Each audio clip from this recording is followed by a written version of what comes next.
जब कोई मूर्ति विवाद का विषय बन जाती है तो वो केवल पत्थर और धातु के एक टुकड़े तक सीमित नहीं रह जाती। वो इतिहास, सम्मान, पहचान और सत्ता के गहरे सवाल को जन्म देती है।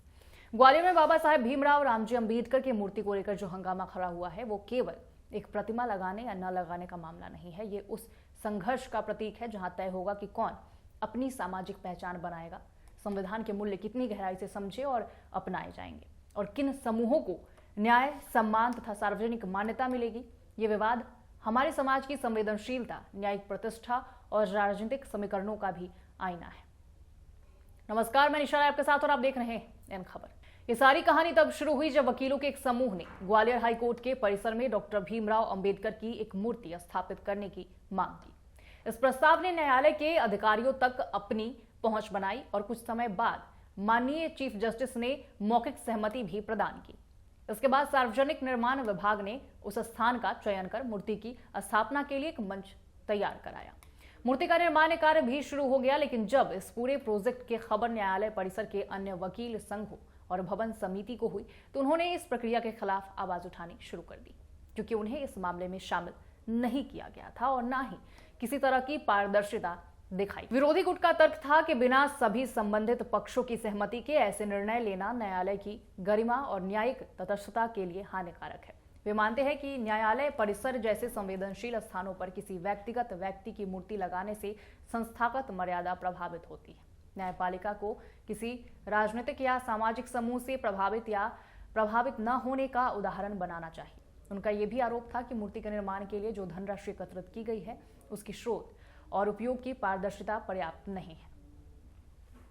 दूसरी ओर मूर्ति स्थापना के समर्थक वकीलों का मानना है कि डॉक्टर भीमराव अंबेडकर न केवल भारत के संविधान निर्माता थे, बल्कि वे दलितों और वंचितों के अधिकारों के महान संरक्षक भी हैं।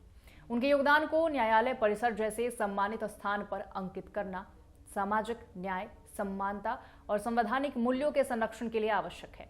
समर्थक गुट ने कहा कि इस प्रक्रिया में अनुमति ली गई थी, मंच तैयार किया गया था और वित्तीय सहयोग स्वयं वकीलों द्वारा जुटाया गया था। ये कोई राजनीतिक चाल या व्यक्तिगत स्वार्थ की प्रक्रिया नहीं है, बल्कि सामाजिक अपेक्षा और सम्मान की अभिव्यक्ति है।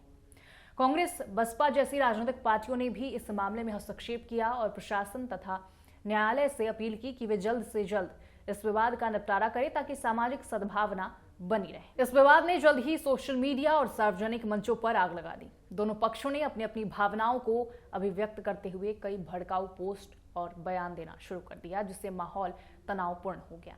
समर्थक गुट ने चेतावनी दी कि यदि उनकी मांगों को गंभीरता से नहीं लिया गया तो वे बड़े आंदोलन और सड़कों पर उतरने को मजबूर होंगे। विरोधी पक्ष ने भी ऐसे कदमों का कड़ा विरोध किया और झंडा फहराने की घटनाएं हुई, जिनमें पुलिस को दखल देना पड़ा। स्थिति को नियंत्रण में रखने के लिए प्रशासन ने ग्वालियर में धारा 163 लागू कर दी, जिसके तहत बिना अनुमति के सार्वजनिक प्रदर्शन, धरना प्रदर्शन, रैली आदि पर प्रतिबंध लगा दिया गया। इसके साथ ही सोशल मीडिया पर भड़काऊ और विभाजनकारी सामग्री को रोकने के लिए भी सख्त कदम उठाए गए। प्रशासन ने स्पष्ट किया कि आगामी त्योहारों और सार्वजनिक आयोजनों के मद्देनजर यह कदम आवश्यक था ताकि शांति और व्यवस्था बनी रहे। ये मामला संवैधानिक और कानूनी दृष्टिकोण से भी बेहद जटिल है। भारत के संविधान में डॉक्टर भीमराव अंबेडकर जैसे संविधान निर्माताओं को सम्मान देना सत्यापित प्रथा है, लेकिन न्यायालय परिसर जैसे संवेदनशील सार्वजनिक स्थानों पर मूर्ति स्थापना के लिए निश्चित नियम और प्रक्रिया का पालन अनिवार्य है। सुप्रीम कोर्ट के कई आदेशों में न्यायपालिका की गरिमा और तटस्थता बनाए रखने पर जोर दिया गया। न्यायालय परिसर को किसी भी राजनीतिक, जातीय या सामाजिक संघर्ष का मैदान नहीं बनाना चाहिए। इसलिए किसी भी मूर्ति या स्मारक की स्थापना से पहले भवन समिति, न्यायालय और स्थानीय प्रशासन की सहमति आवश्यक होती है। राजनीतिक दलों की भूमिका भी इस विवाद में अहम रही है। कांग्रेस ने इसे सामाजिक न्याय और संविधान के मूल्यों का प्रश्न बताते हुए प्रशासन पर दबाव डाला है कि वे मूर्ति स्थापना की प्रक्रिया पूरी करे। बसपा की मायावती ने विरोधी गुट की मानसिकता को जातिवादी करार दिया और कहा कि अंबेडकर की प्रतिष्ठा को नीचा दिखाने का प्रयास हो रहा है। वहीं स्थानीय वकील संघ और न्यायालय के कुछ अन्य अधिवक्ताओं का मानना है कि नियमों की अनदेखी ना हो और न्यायपालिका की गरिमा का ध्यान रखा जाए। प्रशासन ने स्थिति को संतुलित करने के लिए बीच का रास्ता अपनाते हुए धारा 163 लगाई और सुरक्षा बलों की तैनाती की। इस विवाद ने समाज की गहरी मानसिकताओं और जातिगत संवेदनाओं को भी उजागर किया। अंबेडकर दलितों और वंचितों के लिए सम्मान, अधिकार और सामाजिक न्याय के प्रतीक हैं। उनकी मूर्ति का न्यायालय परिसर जैसे सम्मानित स्थान पर लगना न केवल उनकी श्रद्धांजलि है बल्कि दलित समुदाय के लिए गरिमा का प्रश्न भी। दूसरी ओर विरोधी पक्ष की चिंता यह है कि बिना पारदर्शी प्रक्रिया और सर्वसम्मति के किसी एक समूह का वर्चस्व बढ़ना अन्य समुदायों की भावनाओं को ठेस पहुंचा सकता है। आगे देखते हुए समर्थक गुट ने बड़े आंदोलनों की धमकी दी है, जिससे प्रशासन और समाज दोनों चिंतित है कि कहीं ये विवाद हिंसक रूप ना ले ले। सोशल मीडिया पर बढ़ती उत्तेजना को नियंत्रित करना प्रशासन के लिए एक बड़ी चुनौती बन गया है। इस स्थिति में न्यायिक और प्रशासनिक कदमों की निष्पक्षता और संवेदनशीलता बेहद आवश्यक हो जाती है। इस विवाद का अस्थायी समाधान संवाद, समझदारी और संविधान की मर्यादाओं का पालन करते हुए ही संभव है। मूर्ति स्थापना की प्रक्रिया पारदर्शी होनी चाहिए, जिसमें सभी हितधारकों को शामिल किया जाए। न्यायालय परिसर की गरिमा और तटस्थता का खास ख्याल रखा जाना चाहिए ताकि न्यायपालिका की प्रतिष्ठा सुरक्षित रहे। प्रशासन और न्यायपालिका को मिलकर सामाजिक सांस्कृतिक संवेदनाओं को समझते हुए संतुलित निर्णय लेना होगा। साथ ही समाज में शिक्षा और संवाद के माध्यम से अम्बेडकर के योगदान और सामाजिक न्याय के महत्व को समझाने का प्रयास भी जरूरी है। इस पूरे विवाद में हमें यह नहीं भूलना चाहिए कि संविधान किसके लिए बना है। क्या वो केवल कुछ खास वर्गों के लिए है या पूरे समाज के समानता के लिए, न्याय और गरिमा का प्रतीक है।